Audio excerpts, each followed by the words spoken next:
श्री शिवाय नमस्तु भयम। दोस्तों, जैसा कि आप सभी लोग जानते हैं कि 10 मार्च 2026 यानी मंगलवार को पड़ रही है चैत्र महीने की शीतला सप्तमी तिथि।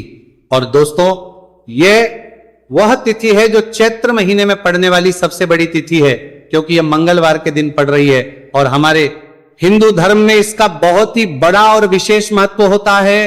पूज्य गुरु जी ने कहा है कि अगर कभी भी मौका लग जाए और चैत्र महीने की शीतला सप्तमी मंगलवार को पड़ जाए तो आप लोगों को सिर्फ और सिर्फ 11 गेहूं के दाने वाला उपाय तो अवश्य ही करना चाहिए, क्योंकि इन दोनों तिथियों का संयोग बहुत ही कम आता है। इसी के साथ दोस्तों, गुरुजी ने कहा है कि जब भी चैत्र महीने की शीतला सप्तमी पड़े तो आप लोगों को सिर्फ और सिर्फ 11 गेहूं के दाने वाला उपाय तो अवश्य करना। यह उपाय इतना खास है कि अगर आपने सही मुहूर्त पर सही क्रिया अनुसार 11 गेहूं के दाने वाला उपाय कर लिया, जो प्राचीन काल के समय का महा उपाय है, तो मान के चलिए दोस्तों, महादेव जी के आशीर्वाद से आपके जीवन का कितना ही बड़ा दुख हो, उससे आपको मुक्ति मिल जाएगी। आपकी कोई भी मनोकामना हो, मान लीजिए आप नौकरी की तैयारी कर रहे थे तो आपकी नौकरी लग जाएगी, आपका बंद पड़ा व्यापार चल पड़ेगा। और दोस्तों, आप जिस बीमारी से आप बहुत दिनों से परेशान थे, उस बीमारी से आपको मुक्ति मिल जाएगी। आपके जीवन में धन आना शुरू हो जाएगा, आपके जीवन में धन आने के नए नए रास्ते खुल जाएंगे। और मान के चलिए दोस्तों, फिर आपको किसी भी प्रकार की परेशानी का सामना नहीं करना पड़ेगा। इसीलिए दोस्तों, 10 मार्च मंगलवार के दिन आप लोगों को इस वाले उपाय को जरूर कर लेना है। भले ही आपने पूरे साल भर इस उपाय को ना किया हो, पर अगर आपने इस चैत्र महीने में पड़ने वाली शीतला सप्तमी के दिन अगर इस वाले उपाय को कर लिया तो आपको इस उपाय को करने का वह फल मिलेगा जिसकी आपने कभी भी नहीं करी होगी।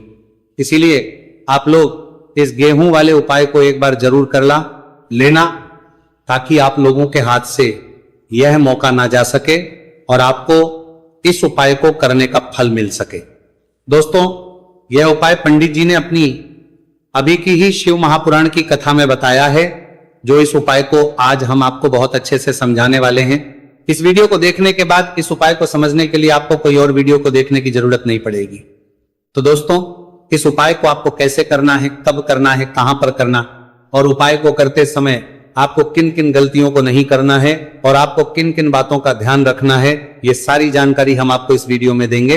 तो चलिए भक्तों, उपायों को शुरू करते हैं। अगर आप भी चाहते हैं कि महादेव जी का आशीर्वाद आप पर सदैव बना रहे तो वीडियो को लाइक करें, चैनल वास्तविक जानकारी को सब्सक्राइब करें और कमेंट बॉक्स में हर हर महादेव जरूर लिखें। और अपने फायदे के लिए, गरीबी दूर करने के लिए इस वीडियो को पूरा देखकर जाना। यदि आज आपने वीडियो को बीच बीच में से देखा, काट काट कर देखा, तो जीवन में आपको कभी सफलता हासिल भी नहीं होगी। दोस्तों, ये 10 मार्च मंगलवार शीतला सप्तमी का दिन ये इतना खास होता है, इतना महत्वपूर्ण होता है।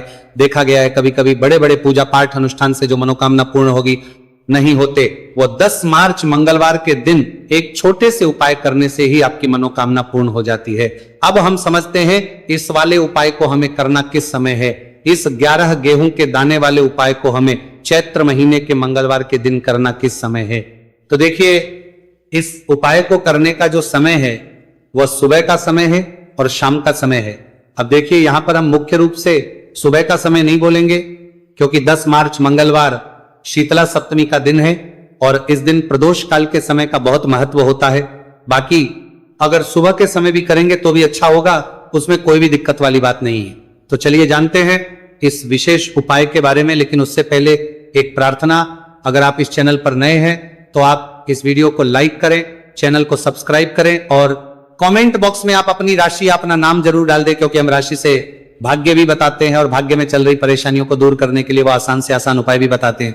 तो चलिए अब हम अपने सबसे पहले उपाय की बात कर लेते हैं। देखो, गुरु जी ने कहा है कि अगर मंगलवार के दिन शीतला सप्तमी पड़ जाए तो इस दिन आपको 11 गेहूं के दाने वाला उपाय तो अवश्य ही करना चाहिए। देखो, यह उपाय, यदि आपके जीवन में कर्जा बहुत अधिक है, आपके जीवन में संकट बहुत अधिक रहते हैं, आपके ऊपर बहुत अधिक विपदा आ रही है, बार बार आपको अपने व्यापार में और अपने धन में हानि देखने को मिल रही है, कि आपको प्रत्येक कार्य में हानि हो रही है, तो आपको यह उपाय करना चाहिए। देखिए, इस उपाय के लिए आपको 11 गेहूं के दाने आपको लेने हैं, ठीक है। 11 दाने लेने के बाद में आपको जरूरत होगी चावल के दानों की।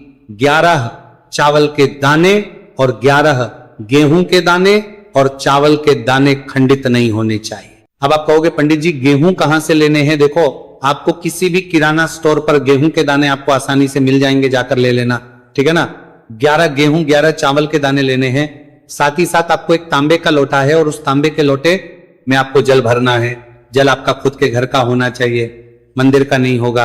अब आप ये सब सामग्री लेकर पहुंच जाओगे महादेव के शिवलिंग के पास में शाम के टाइम पे प्रदोष काल में। देखो, जब आप ये उपाय कर रहे हो तो अपना फेस रखना उत्तर दिशा, नॉर्थ डायरेक्शन की तरफ। अब यहां पर जो मैं आपको क्रम बताने जा रहा हूं ना, उस मेरे क्रम को बहुत ध्यान से सुनिए। महादेव को अगर कोई सबसे प्रिय है ना, तो उनकी सबसे छोटी पुत्री जिनका नाम है माता अशोक सुंदरी, जो आपके पास में चावल 11 दाने हैं ना, उन चावल के 11 दानों को माता अशोक सुंदरी के स्थान पर आपको अपना नाम और गोत्र बोलते हुए समर्पित कर देने हैं, है ना।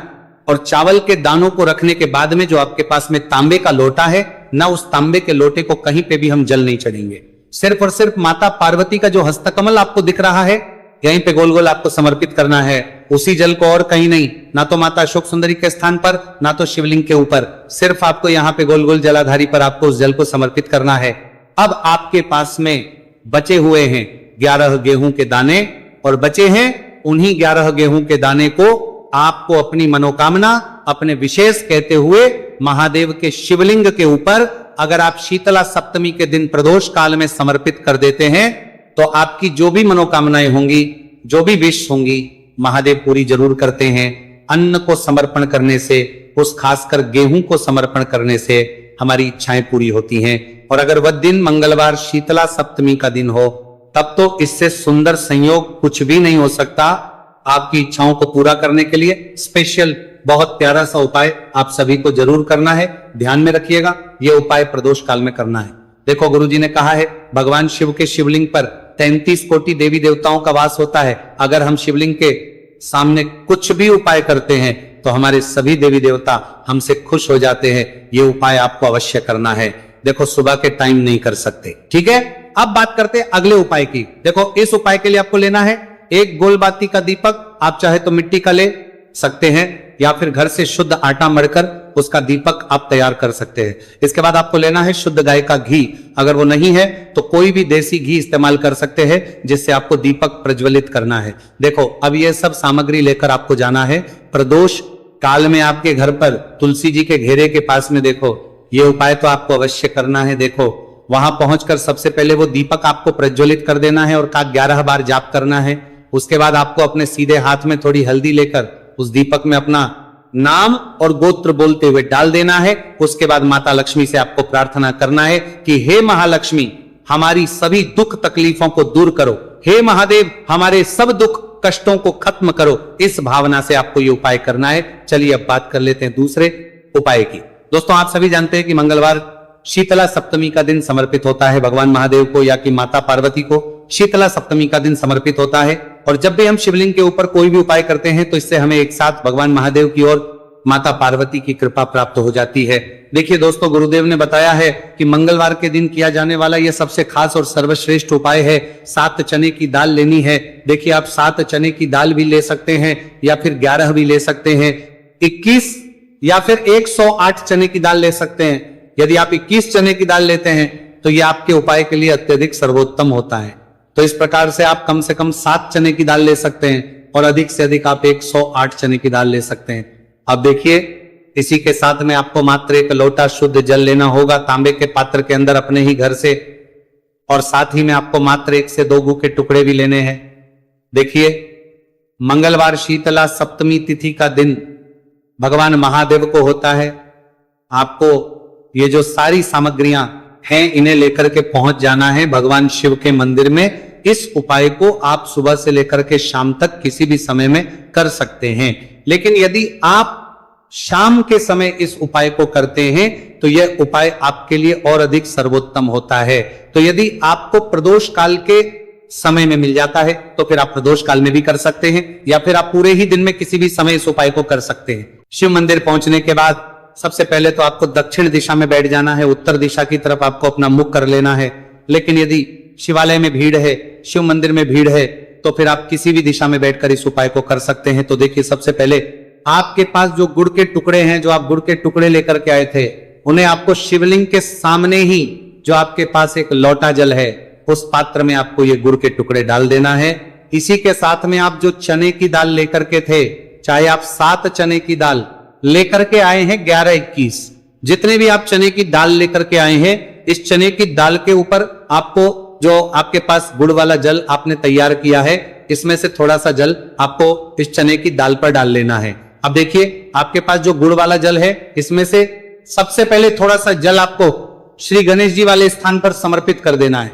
श्री शिवाय नमस्तु भयम इस मंत्र का जाप करते हुए फिर थोड़ा सा जल आपको श्री कार्तिकेय जी वाले स्थान पर समर्पित करना है। श्री शिवाय नमस्तु भयम इस मंत्र का जाप करते हुए फिर थोड़ा सा जल आपको माता अशोक सुंदरी वाले स्थान पर भी समर्पित करना है। श्री शिवाय नमस्तु भयम इस मंत्र का जाप करते हुए फिर थोड़ा सा जल आपको माता पार्वती के हस्त कमल पर समर्पित करना है और आपको श्री शिवाय नमस्तु भयम इस मंत्र का जाप कर लेना है। अब देखिए दोस्तों, आपके पास जो 7 जल और शेष बचेगा, इसमें से आपको केवल थोड़ा सा जल शिवलिंग पर अर्पित कर देना है और अंत में आपको उस पात्र में थोड़ा सा जल और शेष बचाना है। पूरा जल आपको शिवलिंग पर अर्पित नहीं करना है, अंत में आपको थोड़ा सा जल और शेष बचाना है। अब देखिए, आप जितनी भी चने की दाल लेकर के आए हैं, अगर आप 7 चने की दाल लेकर के आए हैं तो आपको 7 बार श्री शिवाय नमस्तु भयम इस मंत्र का स्मरण कर लें।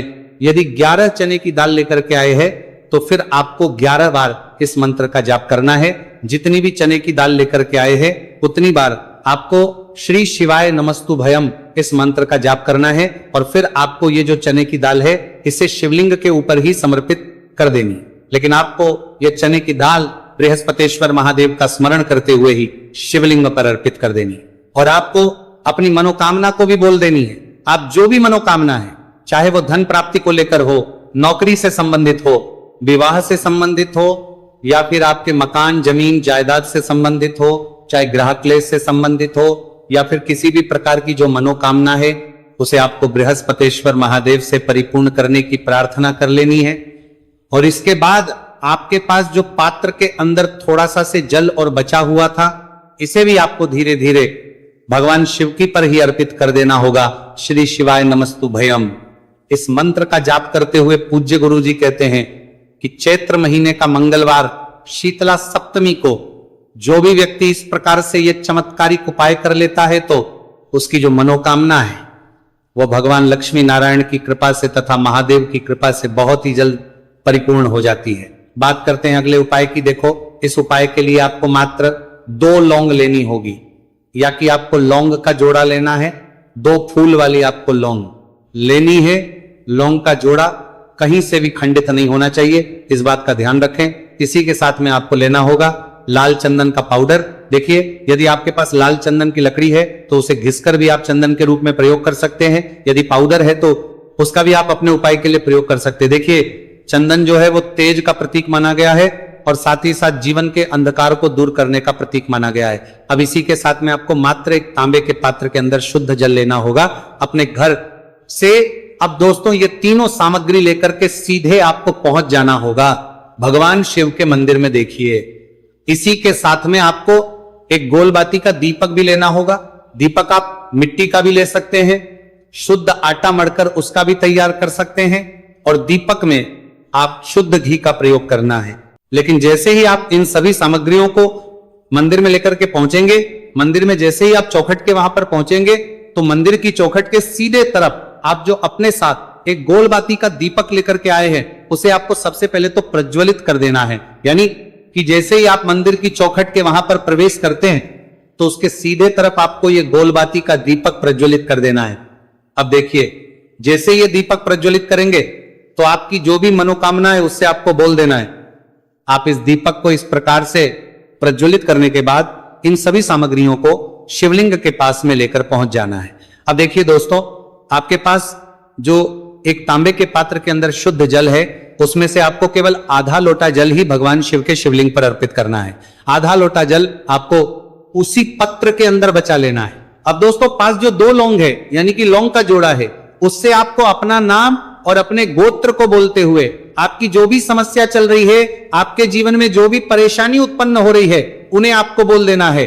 और ये जो लौंग का जोड़ा है इसे आपको भगवान शिव के शिवलिंग पर अर्पित कर देना है। जैसे आप ये 2 लौंग शिवलिंग पर चढ़ाएंगे तो अपना हाथ जो है वहां पर आपको रखना है और महादेव से आपको करनी है कि मेरे जीवन की ये जो परेशानियां हैं ये सभी दूर हो जाए। यानी कि आपके जीवन में धन की संबंधित परेशानी चल रही है, कर्ज की समस्या चल रही है, बच्चों का पढ़ाई लिखाई में मन नहीं लग पा रहा है, घर के जो आर्थिक संकट है वह सभी दूर हो, व्यापार आपका ढंग से नहीं चल पा रहा है, घर में रोग की स्थिति बनी हुई है, यानी कि जिस भी प्रकार की आपकी समस्याएं हैं उसे आपको बोल देना है और महादेव से इन सभी समस्याओं को दूर करने के लिए आपको प्रार्थना कर लेनी है। अब देखिए दोस्तों, आपने जो 2 लौंग शिवलिंग पर समर्पित की थी उससे आपको वहां से उठा लेना है और इन दोनों लौंग को आपको शिवलिंग से उठा करके सीधे उससे जल के पात्र के अंदर डाल देना है। यानी कि अपने आधा लोटा जल और बचाया हुआ था उसी के अंदर आपको ये 2 लौंग डाल देनी है और साथ में आप जो लाल चंदन ले आए थे